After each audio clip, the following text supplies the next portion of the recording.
भारत प्राचीन काल से ही शिक्षा और संस्कृति का एक बड़ा केंद्र रहा है। कहें एक विश्व गुरु रहा है।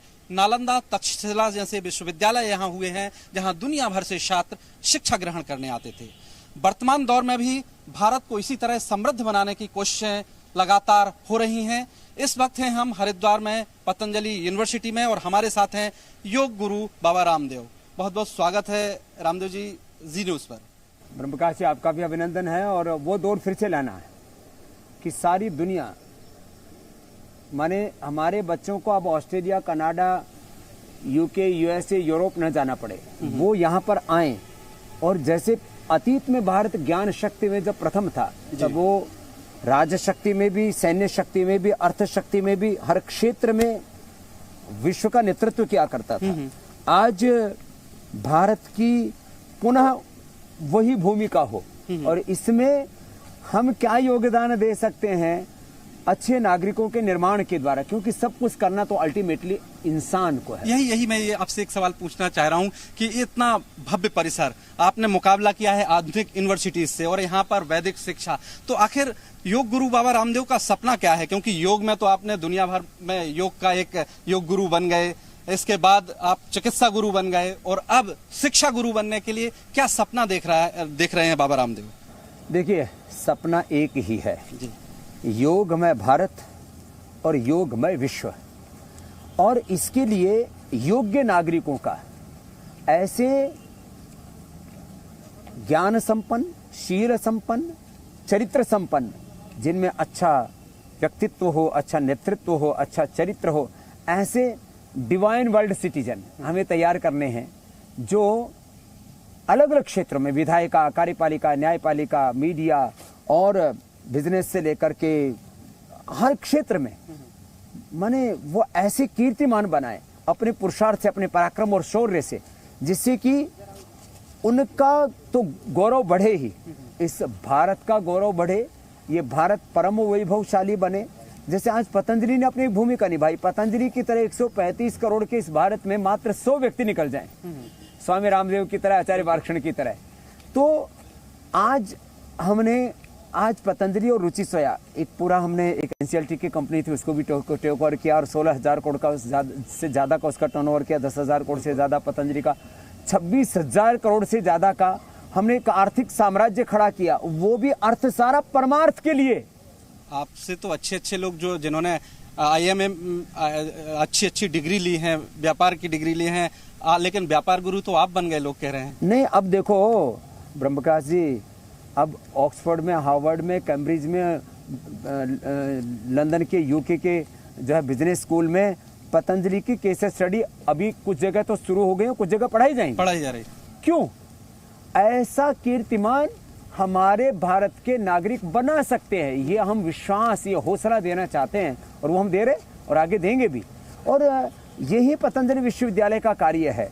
अभी जो आप देख रहे हो, यह उसका एक परिसर है। बिल्कुल, हम यही जानना चाह रहे हैं योग गुरु रामदेव जी की ये जो परिसर है क्या क्या है लोगों के लिए, देश के लोग भी जानना चाह रहे हैं। ये तो एकेडमिक भवन है।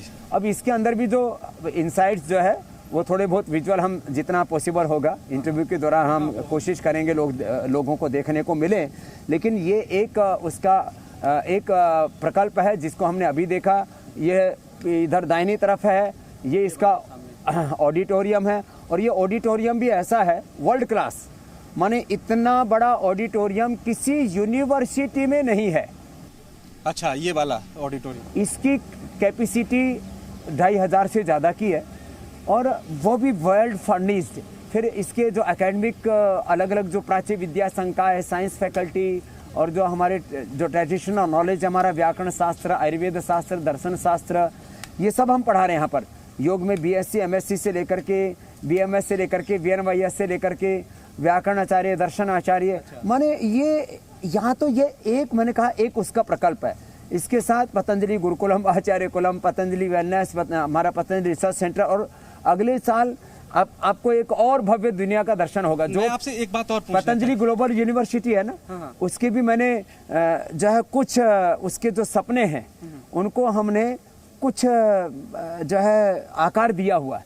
तो मैं चाहूंगा जी न्यूज के दर्शकों को वो भी आप जब दिखाएंगे ना, तो लोगों को, देश के लोगों को एक गौरव पैदा हो गया कि हम बात करते हैं ना राष्ट्र धर्म की, बात करते हैं राष्ट्रहित की, हम कहते हैं कि राष्ट्रवाद क्या है, और ये सांस्कृतिक राष्ट्रवाद हमारी सनातन संस्कृति, हमारी आर्ष ज्ञान परंपरा और यह योग धर्म, हमारा ऋषि धर्म, हमारा वेद धर्म क्या है, वो गौरव हम अब पतंजलि ग्लोबल यूनिवर्सिटी में पूरी दुनिया को दिखाएंगे और सारी दुनिया को झुकाएंगे, और झुकना पड़ेगा, वो काम हम करके दिखाएंगे। मैं आपसे ये जानना चाह रहा हूँ कि अभी तक देखिए जो भारत में इमेज गुरुकुल की रही है, लोग समझते हैं कि आपकी एक झोपड़ी होगी, उसमें दरिद्रता की रही है, और बाबा रामदेव वो तस्वीर बदलने जा रहे हैं, ये माने कि ये भव्य परिसर देख के।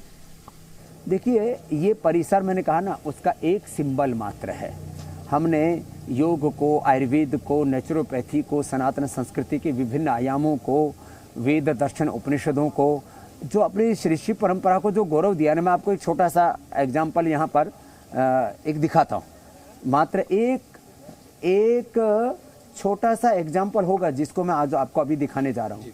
इसके बाद जैसे जैसे आप चीज़ों को देखते जाएंगे वैसे वैसे आप खुद महसूस करेंगे कि सच में जो हमारी कल्पनाओं से भी परे था उसको हमने यहाँ पर आकार दिया है। और ये खाली एक इंफ्रास्ट्रक्चर के आधार पर मैं नहीं कह रहा हूँ, पूरा जो हमारा विजन है, पूरी जो परिकल्पना है वो इस तरह से है कि हम अपने सनातन संस्कृति को, अपनी निजता को इतना गौरव दें कि सारी दुनिया हमारे इस अतीत को के वैभव को भी देखे और ये महसूस करे कि हम किसी से कम नहीं। बिल्कुल, और ये कहें कि आप वर्तमान का गुरुकुल है जिसको स्वामी रामदेव दिखा रहे हैं। देखिए ये कहें कि हम वर्तमान में शिक्षा व्यवस्था को एक बदलने वाली तस्वीर है। मैं एक और सवाल आपसे पूछना चाहता हूं, जो वर्तमान शिक्षा व्यवस्था है, कहां पर आपको लगता है, योग गुरु रामदेव को लगता है कि यहां पर छोटी सी गड़बड़ी है या यहां बड़ी गड़बड़ी है, हमारी शिक्षा व्यवस्था सही दिशा में जा रही है या नहीं? देखिए ब्रह्म प्रकाश जी, इतिहास के पुनर्लेखन की जरूरत है। यहाँ बहुत तरह से गद्दारों को महिमा मंडित किया गया, अथवा अपने आप को हीन और दूसरों को महान, अकबर महान, बाबर महान, औरंगजेब भी महान, ग्रेट ब्रिटेन, अंग्रेज भी महान। माने मुझे किसी से कोई रागत द्वेष नहीं है, किसी से प्रतिशोध की भावना नहीं है किसी के प्रति, लेकिन अपने महान पूर्वजों की विरासत को भुला करके अपने परंपराओं को, अपनी संस्कृति को, अपने इतिहास को, अपने पूर्वजों को, उसको हमने जगह दी 10-20%, और जो आतताई लोग थे उनको जगह दी हमने 70-80%। तो इतिहास के पुनर्लेखन की आवश्यकता है। जहाँ तक सोशल साइंस हम पढ़ाते हैं, उसमें सोशल साइंस में शुरुआत कहाँ से करते हैं? Man is a social animal. अब मैं एक ही वाक्य बोलता हूँ तो आपको पूरी दृष्टि पता लग जाएगी। मैं कहता हूँ man is a not a social animal, man is a divine representative of almighty. मनुष्य भगवान का शाश्वत का प्रतिनिधि है और इस ब्रह्मांड की सर्वश्रेष्ठ रचना है और उसके सर्वाधिक उत्तरदायित्व है इस ब्रह्मांड के प्रति। ऐसी हम एक अप्रतिम रचना है। अब इसमें फर्क आ गया ना, बिल्कुल दृष्टि में। ऐसे ही मैथमेटिक्स में वैदिक मैथमेटिक्स नहीं है, साइंस में वैदिक साइंस का समावेश नहीं है, हिस्ट्री में अपनी रियल हिस्ट्री का समावेश नहीं है, भाषाओं में जो कंटेंट है, चाहे हम हिंदी पढ़ा रहे हैं, चाहे इंग्लिश पढ़ा रहे हैं या और संस्कृत पढ़ा रहे हैं, उसमें भी कंटेंट जो है ना वो जैसा होना चाहिए वैसा आइडियल कंटेंट नहीं है जो कि इस समय के युग धर्म से मेल खाए। और उसमें युग धर्म के साथ, राष्ट्र धर्म के साथ, मानव धर्म के साथ, ये अतीत, वर्तमान और भविष्य के साथ में उसका सामंजस्य हो। हमने ज्ञान और विज्ञान का, वैदिक ज्ञान, आधुनिक विज्ञान का जिसमें सामंजस्य हो, तो कहीं ना कहीं चाहे वो सब्जेक्ट्स हैं, चाहे वो भाषाएं हैं, सबके अंदर एक परिष्कार की आवश्यकता है। और वही हम भारतीय शिक्षा बोर्ड और पतंजलि यूनिवर्सिटी के माध्यम से कर रहे हैं। आपने इतिहास की बात की, शिक्षा की बात की। एक और सवाल जो मेरे दिमाग में आ गया, एक इतिहासकार दिल्ली में मुझे मिले तो बोले मैं जब नई दिल्ली में आता हूँ लुटियन जोन में तो ऐसा लगता है कि किसी कब्रिस्तान में आ गया, इधर अकबर, इधर बाबर, इधर हुमायूं। आपको भी कई बार ऐसा फील होता है नई दिल्ली में जाके, लुटियन जोन में जाके? हाँ, हुआ तो कुछ ऐसा ही है। एक ये बहुत बड़ा हादसा है ये बहुत बड़ी ऐसी दुर्घटना है, कुछ इस तरह की अनहोनियाँ हुई हैं और उन ऐतिहासिक भूलों को हमने अभी तक सुधारा नहीं है। अच्छा, कभी किसी ने आवाज़ उठाई कि जो है हमारे मुस्लिम भाई जब तीर्थ पर जाते हैं मक्का मदीना, तो मक्का और मदीना का नाम जो है रामनगर, कृष्णनगर होना चाहिए, उनका नाम अयोध्या या मथुरा होना चाहिए। ऐसे किसी ने आवाज़ उठाई? बिल्कुल कभी कोई सोचता भी नहीं कि मक्का मदीना अयोध्या कैसे हो सकता है, मक्का मदीना जो है वो वृंदावन कैसे हो सकता है, या चलो वो उनका अयोध्या और जो है हम वृंदावन नाम ना दें तो उनको हम शिवनगर बोल दें, शिवधाम बोल दें, या कोई और भी ब्रह्मधाम बोल दें। चलो ब्रह्म तो निराकार निर्गुण है, तो मक्का मदीना का नाम बदलने की कोई नहीं सोचेगा। प्रयागराज को हमने अल्लाहाबाद कर दिया, चलो वो तो अभी वापस प्रयागराज हो गया। ऐसे ही हमारे सारे माने दिल्ली इंद्रप्रस्थ से लेकर के, अब यही का एक पड़ोस का एक गांव है, उसका नाम औरंगाबाद है, वहाँ औरंगजेब से क्या लेना देना उस गांव का। लेकिन ऐसे छोटे छोटे, दिल्ली में अभी भी बाबर रोड है, बाबर आक्रमणकारी था, बाबर रोड है, औरंगजेब का अभी कुछ साल पहले बदला गया था। तो वो मैं पूछ रहा हूँ कि आपको लगता है भारतीय राजनीति में अभी अकबर बाबर जिन्ना बस इधर ही है, पूरा जिन्न जिन्नात चल रहा है। आपको लगता नहीं कि अब दौर आ गया है बदलाव का, ये चीजें भी बदली जानी चाहिए? देखिए, ऐतिहासिक जो हमसे भूले हुए उनमें सुधार करना चाहिए, हमारे पाठ्यक्रमों में जो हमने भूले किए उनमें भी सुधार होना चाहिए।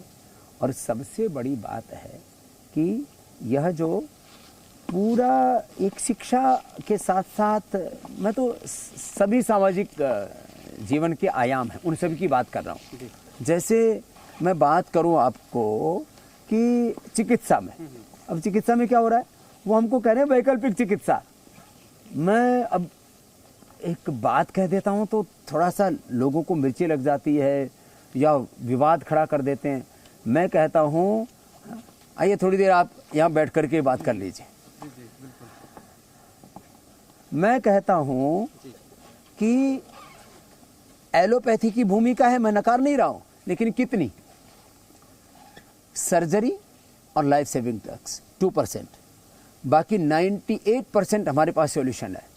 BP, sugar, thyroid, asthma, arthritis, वात, पित्त, कफ जन्य दोष, त्रिदोष, lifestyle disease, genetic BP, sugar, thyroid, asthma, arthritis मैंने ठीक किया लोगों का, bacterial, viral, fungal disease, communicable, non communicable disease, obesity से लेकर के गैस, स्ट्रेस, एंजाइटी, डिप्रेशन से लेकर के और एसएलईएमएस और टाइप 1 डायबिटीज, एंक्लोजिंग स्पोलाइटिस, इन बीमारियों को मैंने क्योर करके पूरा साइंटिफिक एविडेंस के साथ, साइंटिफिक वैलिडेशन के साथ, एक एक चीज़ को रिसर्च, इनोवेशन और जो एक्सपीरियंस के साथ मैंने पूरा एक्सप्लेन किया। पूरे इसके ऊपर 500 से ज़्यादा वर्ल्ड के टॉप रिसर्च जर्नल्स के अंदर हमने अपने रिसर्च पेपर पब्लिश करवाए। मैं कहता हूँ भाई, जब 98% हमारे पास कंप्लीट सॉल्यूशन है, I am not talking about control, we have cure, और इसके बाद वो हमको क्या कहते हैं, बोले ये तो वैकल्पिक चिकित्सा है। अरे वैकल्पिक चिकित्सा तो एलोपैथी है। देखिए, एमबीबीएस में आपने भी देखा होगा, प्राइवेट कॉलेजों में 1-1 करोड़ फीस लगती है। अब वो सोचता है जो एमबीबीएस करता है, उसके बाद लोग कहते हैं कि डॉक्टर ज़्यादा फीस लेता है, लूटता है, कोई एडमिट हो जाता है, 7-7 दिन के बिल करोड़ लाखों में आ जाते हैं। तो इसमें कहीं खामी देख रहे हैं आप इस शिक्षा व्यवस्था में, मेडिकल शिक्षा व्यवस्था में? कैसे बदलाव हुआ आखिर देश में? देखिए, शिक्षा का, चिकित्सा का और भी धर्म का व्यवसायीकरण तो हुआ है, राजनीति का भी व्यवसायीकरण हुआ है। व्यवसायीकरण तो सब जगह है, लेकिन वो एक उसमें संतुलन रहना चाहिए। बिना अर्थ के तो किसी कोई कार्य आगे नहीं बढ़ेगा, लेकिन अर्थ में अनर्थ करना तो ठीक नहीं है। जब बाबा रामदेव कोरोनल लाते हैं, उस पर विवाद होता है कि आप लोग अपनी सिर्फ ब्रांडिंग कर रहे हैं, लोगों को मूर्ख बना रहे हैं। आखिर ये अभी जर्मनी के रिसर्च पेपर ने फ्रंट पेज पे छापा, अभी लगातार 20 से अधिक रिसर्च पेपर कोरोनिल पर छप चुके हैं। और पूरे वर्ल्ड में जो so called modern medical science है, जो कहते हैं कि हम ही सर्वशक्तिमान है, उन्होंने अभी तक भी एक भी vaccine is a not medication, vaccine is a prevention, बिल्कुल, और वो अभी तक एक भी रिसर्च पेपर पब्लिश नहीं कर सके हैं कि एक भी कोई दवाई नहीं बना सके हैं। हमने 20 से ज़्यादा रिसर्च पेपर पब्लिश कर दिया और सारी दुनिया को बता दिया कि स्वासारी कोरोनिल अणु तेल ये कोरोना का प्रिवेंशन भी है, कोरोना का ट्रीटमेंट भी है और कोरोना की कॉम्प्लिकेशन से भी बचने के लिए एकमात्र उपाय है। और अब जो नया वेरिएंट आ रहा है, वही नया वेरिएंट आ गया, अफ्रीकन वेरिएंट, उसके लिए भी यही एकमात्र सक्षम उपाय है जो हमने करके दिखा दिया ब्रह्म प्रकाश जी।